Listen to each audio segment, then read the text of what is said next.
সকালে রাষ্ট্রীয় অতিথি ভবন যমুনায় অন্তর্বর্তী সরকারের প্রধান উপদেষ্টা ডক্টর মোহাম্মদ ইউনূসের সাথে সৌজন্য সাক্ষাৎ করেন বাংলাদেশে নিযুক্ত বিশ্বব্যাংকের কান্ট্রি ডিরেক্টর আব্দুল্লাহ শেখ। এ সময় বাংলাদেশের গুরুত্বপূর্ণ সংস্কার, বন্যায় পুনর্বাসন, বাতাসের গুণগত মান উন্নয়ন এবং স্বাস্থ্য খাতে প্রায় $2 বিলিয়ন নতুন সহায়তার প্রতিশ্রুতি দেন বিশ্বব্যাংকের কান্ট্রি ডিরেক্টর।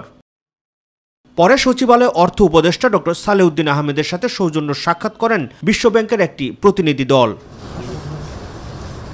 বৈঠক শেষে অর্থ উপদেষ্টা জানান, দেশের বাজেট ও ব্যাংক খাতের তারল্য সংকট উত্তরণে অর্থ সহায়তা চাওয়া হয়েছে বিশ্বব্যাংকের কাছে। এবং আমরা যেটা বলেছি, আমাদের রিফর্মগুলোর জন্য সহায়তা দরকার, আমাদের একটা বাজেট সাপোর্ট দরকার ইমিডিয়েটলি। তারপর আমাদের কত ডেভেলপমেন্ট প্রজেক্ট আছে। ওয়ার্ল্ড ব্যাংক কিন্তু সবচেয়ে বহুজাতিক মাল্টিল্যাটারাল হিসেবে মধ্যে সবচেয়ে বিগেস্ট ডোনার আমাদের। অতএব তাদের সে সাহায্য দরকার, টেকনিক্যাল অ্যাসিস্ট্যান্স, আর্থিক সাহায্য। আমাদের লিকুইডিটি সাপোর্টের ব্যাপারে কথা বলেছি, ওগুলো ওরা দিতে সম্মত হয়েছে। আমি আরও ফার্দার কথা বলবো আসলে দিতে। মোটামুটি ইতিবাচক, ওরা আসছে ওপেন মাইন্ড এবং আরও ডিসকাশন হবে।